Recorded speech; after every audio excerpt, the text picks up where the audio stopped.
Nous sommes à Rome, à la fin du IVe siècle, chez Euphémien, considérable sénateur, bon et pieux chrétien. Au centre d'un superbe vestibule encadré de colonnes corinthiennes à fûts de marbre vert et à chapiteaux d'or et pavés d'inappréciables mosaïques, un escalier de porphyre rouge à double balustrade monte vers les appartements privés dont on voit les portes sur le palier voilées de tentures de pourpre. Sous l'escalier, un réduit sombre où l'on range le matériel d'entretien, balai et brosse. La loge du concierge s'appuie au mur extérieur, à côté de la grande porte d'entrée qui ouvre sur la rue. C'est tout ce qu'il importe de savoir, et peut-être plus qu'il n'importe. Il est un peu plus de midi. Dans la rue, du soleil et des ombres dures. La porte du vestibule est ouverte, et aussi celle de la loge où se tient assis le portier. C'est un gros homme dans une tunique courte. On distingue au fond de la loge sa femme, Palmyre, qui s'endort le nez sur son ouvrage, près de la cage du serin. Un homme s'avance lentement par la rue. La charge qu'il porte sur lui double son volume réel et lui donne l'ampleur, la majesté et l'importance d'un prince oriental. Ce n'est qu'un colporteur. Il examine la maison, s'arrête et croit devoir faire retomber le heurtoir sur le battant repoussé de la porte. Vous voyez bien que la porte est ouverte? Je le vois bien. Alors entrez. Je frappais pour la politesse. Vous êtes trop poli, mon garçon. Que voulez-vous? Voir le seigneur Euphémien. Il est total. Vous apportez des nouvelles au moins. Des nouvelles? Pourquoi? Je ne suis pas une gazette. Allons donc, je vous connais tous. C'est un moyen de s'introduire. Vous savez le brave homme suspendu à vos lèvres et vous lui forgez des histoires qui ne sont pas. Que vous importe de mentir? Il vous paye, même les mensonges, du vrai ou du faux, il en veut. Depuis 17 ans que ça dure, j'en ai assez. Bien le bonsoir. Pardon, vous ne m'entendez point. Je ne vends pas de balivernes. Je ne sais de quoi il s'agit, à qui vous en avez. Mais vous ne trouverez sur moi rien que de vrai et d'authentique. Foi de marchand. Il n'y a pas une pièce fausse ici. Je suis le représentant principal de la maison Nathan d'Éphèse. Voulez-vous des colliers, des bracelets, des bagues? La fameuse reine d'Égypte qui fut aimée de 2 ou 3 Césars et qui périt par un aspic n'en aura pas fait teinter de semblable. Voulez-vous des parfums? Une seule goutte de ce flacon contient tout un jardin de roses. Un effluve de celui-là, toutes les violettes de la nuit. Voulez-vous des mouchoirs, des voiles, des écharpes, des broderies, des velours, des soies, des zéphyrs? La reine de Saba ne cachait rien dans ses bagages au fond du coffret le plus précieux qui fut à la fois plus lourd et plus gras, plus léger, plus fluide que les étoffes que voici. Voyez, touchez, pesez, baignez vos mains. N'avez-vous pas ici une petite fête en vue, un bal, un mariage? Taisez-vous, malheureux. Vous ne vendrez pas ici pour un sol. Il n'est ici ni réjouissance, ni représentation, ni toilette. La maison est en deuil. Et en deuil depuis 17 ans. Par Saturne, quel deuil! Un fameux deuil, comme vous dites. Et serré. Et serré. Si vous étiez de Rome, vous n'ignoreriez pas la chose. Et vous vous seriez bien gardé de venir chez nous. 17 ans de deuil? 17 ans. Au moins ce n'est pas pour le même. On ne cesse donc pas de mourir dans votre maison. Pour le même Messie. Et la chose la plus curieuse, c'est qu'on n'est pas sûr qu'il soit mort. Alors pourquoi se mettre en deuil? Pourquoi? Mais parce qu'il pourrait l'être. Et comme il est probable qu'on ne saura jamais s'il l'est ou ne l'est pas, quand il le fut ou le sera, et à dater de quand il faut compter le temps de deuil, on y est pour toute la vie. Plus vous parlez, moins je vous entends. Précisons un peu. De quoi s'agit-il? Qui est mort ou supposé mort? Alexis! Alexis, qui est-ce? Alexis? Il ne connaît pas Alexis. Si je le connaissais. Ouais, c'est bon. Il faut encore que je lui dévide toute l'histoire. Voilà 17 ans que je la raconte, vous n'avez pas l'air de vous en douter. Vous m'entendez? Palmyre, tu m'aideras si je m'embrouille. Oui, là c'est par cœur. Donc... Ne commence pas par don d'habitude. Laisse-moi donc tranquille. Donc... ah ben je ne sais plus. Elle voit bien. Donc... Ce fut une belle noce. Quelle noce? La noce d'Alexis, ne m'interrompez pas, ou bien... Elle eut lieu à Saint-Boniface, devant le pape et l'empereur. La pourpre coulait sur les dalles, et de l'or, et de l'or. Le seigneur Euphémien est sénateur. Et quand un sénateur marie son fils unique, il ne regarde pas aux frais. La mariée était charmante. On dit cela de toutes les mariées. Et on dit vrai. Les deux belles-mères rivales avaient enfermé leurs trésors dans d'exubérantes toilettes, l'une couleur de pan, l'autre couleur de feu, et chacune avait une autre chantette qui, au moindre petit salut, s'ébrouait. Personne ne se méfiait du marié. Un très jeune homme, un très sage jeune homme, et très savant aussi, poli, réservé, peu bavard, je ne veux pas dire hypocrite, mais avec des gens qui se taisent, sait-on jamais. Je ne me fie qu'aux gens qui parlent. Oui, ce petit Alexis m'intriguait. Il faut dire, je le dis tout bas, qu'il n'avait pas jeté sa gourme. C'est une erreur d'éducation. Quand il est né, j'étais déjà commis à cette porte. Jamais, vous m'entendez? Moi qui tiens le cordon, jamais je lui ai ouvert passé 9 heures. Enfin, ce qu'on appelle un oiseau rare. Disons le mot, un serein. Un serein. De toute la journée, il ne sortait pas de l'église. Ce n'est pas que je sois contre la religion, mais vous serez de mon avis, pas trop n'en faut une bonne moyenne. Il faut vivre, que diable. Le diable pense comme vous. Donc, on les marie. Donc, on mange, on danse. Vous n'avez pas idée de cette table. Vous avez beaucoup bu. Moi, comme 10. Si bien qu'avant la nuit tombée, je ronflais tout debout et dû alors me mettre au lit. On aurait pu forcer la porte, je n'aurais pas bougé d'un cil. D'où le malheur.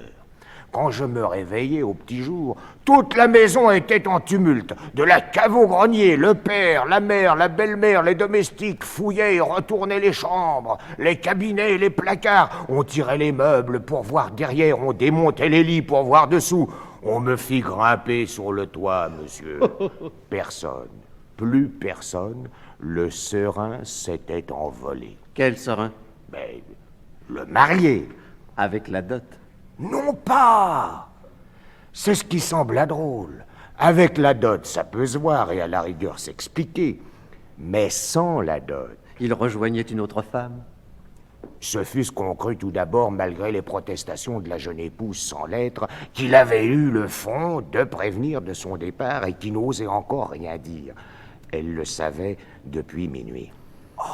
Si vous ne l'affirmiez... Au moment de se mettre au lit, notre Alexis, qui s'était retiré pour quitter ses habits de noces, reparut dans la chambre équipé comme un voyageur. Il fit chut, embrassa sa femme, lui remit un petit paquet et prit la poudre d'escampette. Je ne l'entendis pas descendre. Il leva la barre lui-même et ne referma pas. Je faillis être renvoyé. Est-ce vrai cette fois? Est-ce que j'invente? Cette fois, c'est vrai. Tu vois bien. Mais le petit paquet m'intéresse. La pauvre fille ne l'avait pas encore ouvert. Comme on ne voulait pas la croire, elle se décida à le montrer. J'étais là quand on le défit. Il y avait une ficelle bleue, puis un papier gris, puis un papier blanc, puis un taffetas d'écarlate, et dedans... Et dedans? Une ceinture de soie blanche brodée de lys, avec une bague toute simple. En or? En or. Et aussi un petit billet. Que disait-il? Je le récite à une virgule près. Il disait « Gardez ce présent, et Dieu sera entre vous et moi jusqu'à ce que sa volonté s'accomplisse. » Comprenez ça si vous pouvez. Oui, le pauvre jeune homme était devenu fou. C'est très probable. Dans tous les cas, personne ne l'a jamais revu. Debout, debout. Voici mon maître, le sénateur Euphémien. Cet homme apporte des nouvelles. Seigneur... Tu as entendu parler d'Alexis? Le seigneur Alexis. Tu m'entends? Oui, bon seigneur, le nom ne m'est pas étranger. Et même, je ne sais pas trop si à Éphèse, quelqu'un ne m'a pas dit... Ne t'a pas dit? Achève vite. Tu seras bien récompensé. Avoir connu quelqu'un de ce nom-là, qui prétendait être marchand et qui venait de partir pour les Indes. Un homme jeune encore, timide et fort pieux. Fort pieux. C'est bien lui. Et puis? C'est tout ce que j'ai appris. Et quand était-ce? Il y a bien 1 an, ou 2. Mais ce quelqu'un que tu as connu à Éphèse et qui a vu mon fils? Je n'ai plus bien mémoire de son nom. Mais je saurais le reconnaître. À mon prochain voyage, s'il plaît à votre seigneurie, je promets de le retrouver. J'y compte, ami. Tu ne sais pas le bien que tu fais à un pauvre père. Voici pour toi Ceci est encore un peu vague, mais pourtant... Voyez ce zéphyr, Émilie. Comme il irait à votre teint. C'est une occasion, madame. Les tisseurs de Chypre n'en tissent plus. Il est sans prix. Venez, ma mère.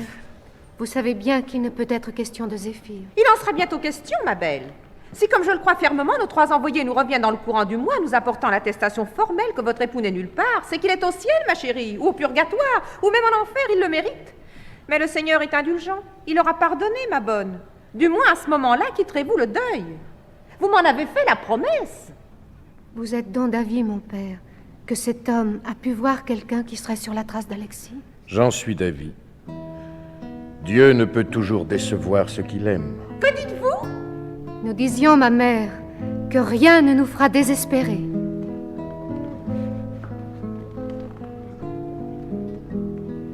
Alors, si je les comprends bien, ces braves gens attendent et espèrent depuis 17 années. Tout juste.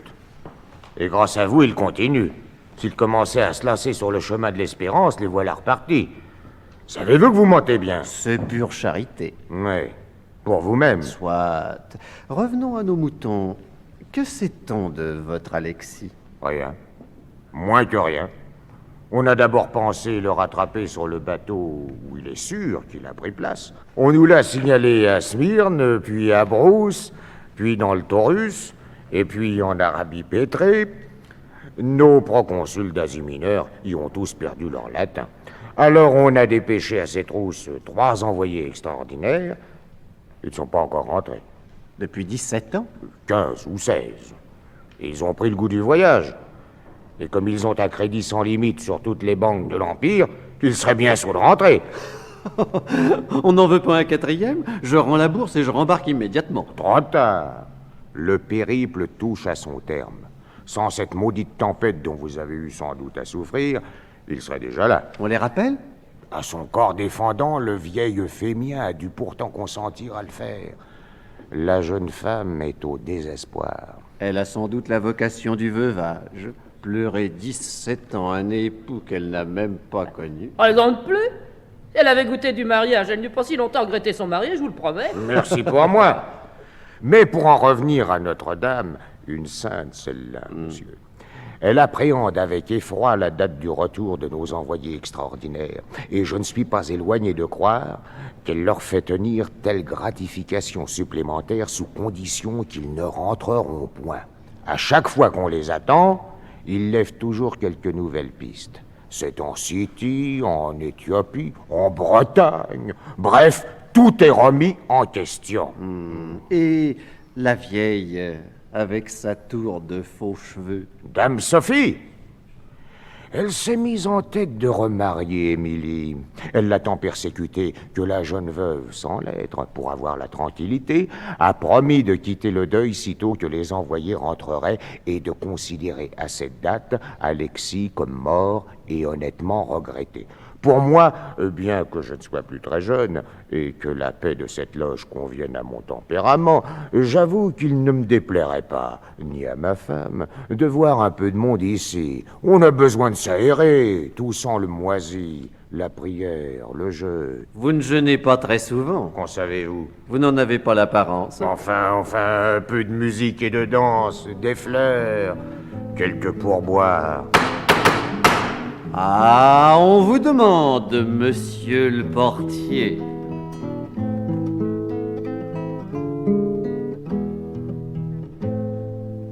Ma fille, vous avez fait votre devoir, plus que votre devoir. On vous citera dans l'histoire à côté des Pénélope et des Lucrèce. Elles n'en ont pas fait autant que vous, à beaucoup près. C'est une longue et belle page dans votre vie, soyez-en fiers, mais tournez-la. Lorsque vous connaîtrez le véritable amour, enfant, vous me remercierez. Venez donc que je vous embrasse. Quelque respectueuse, ma mère, que je sois de vos volontés, il est certaines choses que je ne vous laisserai pas dire. Lorsque pour la dernière fois s'approcha de moi mon époux, il était en possession de toute sa raison, de toute sa sagesse. Jamais je ne le vis si tendre, si simple, ni si calme. Il avança lentement, la main près du cœur, et je crus que ses lèvres balbutiaient une excuse ou une prière, car je les vis nettement remuer. Puis il mit un doigt sur sa bouche, posa un baiser sur mon front, me donna encore un regard, salua et partit. Dans ce baiser, le premier, et dans ce regard, il mit vraiment tout ce que l'amour y peut mettre. Il semblait dire « Je sais que vous me comprenez. Je travaille à votre bonheur. » Avouez donc qu'il a choisi une singulière façon de vous rendre heureuse. Cela, ma mère, ne regarde que lui et moi. Je ne souffrirai pas que vous l'accusiez de démence. Ce qu'il a fait est sans doute bien fait. J'ai confiance en lui. Quant au seigneur Euphémien, il est pour moi un véritable père. Et s'il croyait qu'un nouveau mariage pût me rendre la joie perdue, il me le conseillerait tout le premier. Mais vous n'avez pas l'un et l'autre la même conception de ce qu'est le bonheur. Pour une femme qui aime bien et n'accepte pas de ne plus aimer, ni même de moins aimer ce qu'elle aime. Vous voyez bien? Voici que vous pleurez maintenant. Mais ma fille, si vous ne songez pas tout le jour à ce que vous aimez, si on ne vous parlait pas de lui à toutes les heures et à propos de tout, et de ce qu'il faisait, de ce qu'il disait, de ce qu'il mangeait, sans doute votre bel amour commencerait-il à battre un peu de l'aile. Allons, séchez vos pleurs, ma très chère fille Émilie. J'en suis pas la cause. Je vous demande, pour votre bien, de tenter un essai loyal. Je voudrais vous guérir de ce qui est, selon moi, une maladie. Je voudrais que vos yeux un instant prissent le plaisir sur ce qu'il y a d'attrayant dans le monde, lequel est la création de Dieu, vous l'oubliez trop. Je voudrais vous voir refleurir comme une rose qui est longtemps restée à l'ombre et que tout à coup le soleil émeut. Je vous aime, Émilie, vous n'en doutez pas. Je vous aime. Ma mère, il est des profondeurs secrètes où s'éveillent des fleurs plus belles que la rose dont vous parlez. Ne voulez-vous pas le comprendre? Ma fille, regardez donc le ciel. Vos voiles noirs lui font injure. Venez voir avec moi ces merveilles nées de l'Orient où le ciel est encore plus vif et plus tendre. Souriez donc, mauvaise fille! Non, ma mère, n'insistez pas. Rien de tout cela ne me tente. Je ne dois pas encore quitter le deuil. Cet Alexis me rendra folle. Qu'il revienne! Qu'il revienne! Puisqu'on l'attend! Tout le monde est rassemblé dans le vestibule quand un pauvre se montre à la porte. Il est vêtu d'une tunique de toile à sac en lambeaux, la barbe longue et un bâton en main. Il va droit au sénateur Euphémien. Seigneur Euphémien, Dieu soit avec vous et les vôtres. Qui vous envoie, mon brave homme? Lui-même, Seigneur, Dieu. Entrez, mon ami. Faites place, vous autres. Vous savez bien que quand un pauvre pénètre dans une maison, c'est comme si notre Seigneur y entrait en personne. Seigneur Euphémien, je reconnais là votre cœur. J'ai habité Rome autrefois, j'ai pu apprécier alors, en ayant personnellement profité, comme tant de pauvres gens de cette ville, la qualité de la foi qui régnait chez vous, et qui continue d'y régner comme votre accueil me le prouve. J'y ai intérêt, mon ami. C'est la principale de mes richesses. Vous avez connu ma femme Aglaïs? Je la connaissais pour très sainte. Vous ne la verrez pas. Et quoi, Seigneur? N'est-elle plus de ce monde? Ah si, mon ami, si. Mais elle ne peut plus descendre. Elle survit sur son lit de misère à son fils Alexis, que nous avons, hélas, perdu. Avez-vous connu mon fils Alexis? Oui, Seigneur, je le connais bien, et je sais qu'il vous a quitté. En avez-vous entendu parler? Quelquefois, tout juste pour entendre dire que vous ne le retrouviez pas. C'est tout. Le Seigneur Dieu est notre maître. Peut-être est-il en train de vous le ramener. Qui sait? Vous me rendez espoir. Il aura fait un long voyage. Voici sa femme, mon ami. Non, je la connaissais bien, Seigneur. Porte-t-elle toujours son deuil? Elle y tient. Elle y tient. Plus que de raison, mon brave homme. Oh, la raison n'a rien à faire dans ces sortes de choses, madame, excusez. Je suis heureux, Seigneur Euphémien, de retrouver votre maison complète. Sans mon fils Alexis. Je voulais dire, malgré l'absence d'Alexis. Et je revois même ses serviteurs. Tous ont été très bons pour moi au temps où j'avais besoin de leur aide. Nous traitons toujours bien les pauvres gens. Peut-on vous demander d'où vous venez, bon pauvre, et comment vous avez songé à venir ici? Oui, chère dame. J'habitais fort longtemps la ville d'Édesse, sous le porche de Notre-Dame. J'y vivais des aumônes des pèlerins. Mais On y eut trop de bonté pour moi. On m'y connaissait trop. J'étais toujours pourvu du nécessaire. Et même ce bon petit coin de porche était devenu comme ma maison. J'ai craint de m'engourdir et alors j'ai repris la route. Mais je ne pensais pas rentrer à Rome. Lorsque je m'embarquai avec les marchandises dans la cale de ce vaisseau, j'avais le dessein de me rendre à Tarse, en souvenir du grand Saint Paul. Et voici que c'est Pierre qui me reçoit. Notre vaisseau a fait naufrage. Bénis cette tempête, puisqu'elle vous ramène ici. Dieu daigne me montrer qu'il est plus fort que moi. Je laisse aller la volonté de Dieu. J'avais fait un projet, j'en change. C'est le projet de Dieu qui compte. Quand ce matin je me retrouvais sur la plage avec mes vêtements trempés et que je vis derrière moi le dôme de Saint-Pierre et celui de Saint-Boniface et la maison de la bienheureuse Cécile là-haut, je compris que je marchais vers Rome. Je pris la première rue qui s'offrait, tâchant de ne rien décider par moi-même et d'obéir docilement à la main qui me conduisait. Tiens, je vais chez Euphémien, pensai-je. Je tâchais de ne pas souhaiter contre Dieu d'y arrêter mes pas. Ils s'y arrêtèrent d'eux-mêmes. Seigneur Euphémien, de la part de notre Seigneur, je vous demande pour un pauvre une petite place dans votre maison. La plus basse, Seigneur, au-dessous des chiens et de la volaille. Je vous servirai. Je vivrai des miettes de votre table, et Dieu, qui récompense la miséricorde, versera sur vous et les vôtres ses bénédictions. Si quelqu'un d'eux est en voyage, il vous le fera revoir en bonne santé. Vous entendez, ma fille? Oui, Seigneur. Allez-vous héberger cet homme? En vérité, si aujourd'hui le pauvre de Dieu est mon hôte, il sera reçu comme un roi. Il aura la plus belle chambre. Préparez là-haut celle de mon fils. Préparez le lit où il reposa toutes les nuits de sa jeunesse, où il grandit en force, en bonté, en humilité, en sagesse, avant de m'être pris. Seigneur, ouvrez-lui plutôt la chambre des noces, le lit où je ne couchais point et qui est demeuré fermé. Au nom de notre amour. Il est fou et vous êtes folle? Autant inviter la vermine à entrer dans l'autre. S'il couche ici, je pars. Nous ne sommes plus au temps de l'évangile. Nous y serons jusqu'à la fin des temps, pardonnez-moi. Venez, ami. Non, non, Seigneur Euphémien, j'ai demandé une petite place. Je n'usurperai pas celle du riche et puissant Alexis. Non, j'y serais mal. Je vous laissais parler pour pouvoir admirer à loisir votre bienfaisance. Je n'en accepte que l'intention qui est égale à l'œuvre aux yeux de Dieu. Tenez, ne cherchez pas si loin. Ce trou-là me conviendrait. Ne pouvez-vous me l'abandonner, du moins en partie? Je ne suis pas très gros. Les balais et les brosses tiendront bien à côté de moi. Comment, ce misérable réduit sous l'escalier? Oh, il n'est pas si misérable. Il est clos et couvert. Il a le frais et le chaud des appartements. Je suis sûr de m'y plaire. Il suffira d'un peu de paille. Le joli tableau quand il viendra des visiteurs. Bon, Seigneur, je sais que j'abuse. Soit, si vous y tenez. Mais j'aurai honte désormais de ma chambre. Allons, vous, débarrassez-moi ce réduit. On pourra y dresser un lit, peut-être. Une paillasse, s'il vous plaît. Alors c'est sérieux. Vous le voyez bien? Où j'ai perdu le sens moi-même, où une ouragane folie vient de souffler sur la maison. Ma mère, je ne fus jamais ni si obéissante, ni si sage. Et vous en aurez la preuve à l'instant. Nous choisirons maintenant, si vous le voulez, des étoffes pour ma parure. Que dites-vous? J'ai réfléchi, ma mère. En l'honneur de l'hôte que Dieu nous donne, je sacrifie aujourd'hui avec joie mes vêtements noirs.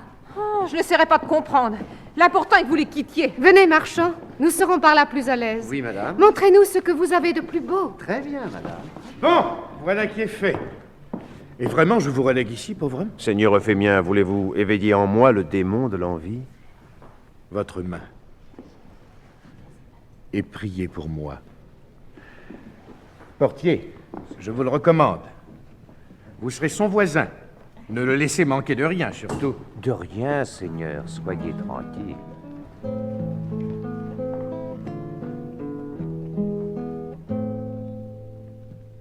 Oh, vous êtes encore là, brave homme.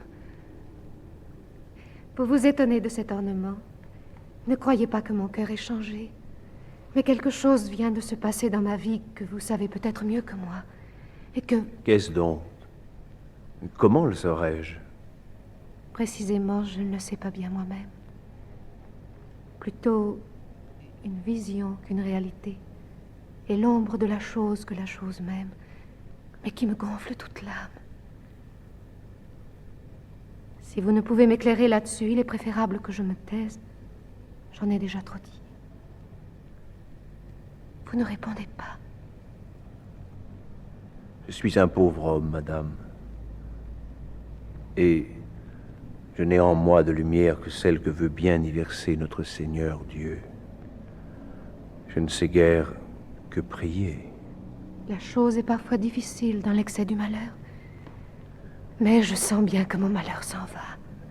Dieu vous entende. Vous ne le croyez pas? Peut-être. Pardon, encore un mot. Je voudrais avoir votre avis sur une question qui me tourmente. Si j'en ai un, dame Émilie, je me ferai un devoir de vous le donner. Quand on tient en ce monde une chose bonne, ou qui vous semble bonne, pensez-vous qu'il y ait folie à y renoncer? Je le pense, dame Émilie. Même si on la quitte pour une chose meilleure, qu'on ne tient pas encore mais qu'on pourra tenir un jour, vous le pensez? Même en ce cas, Il y aurait folie? Vous m'affligez. pardon, toute folie n'est pas mauvaise. Et celle-ci se nomme la folie de la croix. Votre main, amie. Je vous remercie.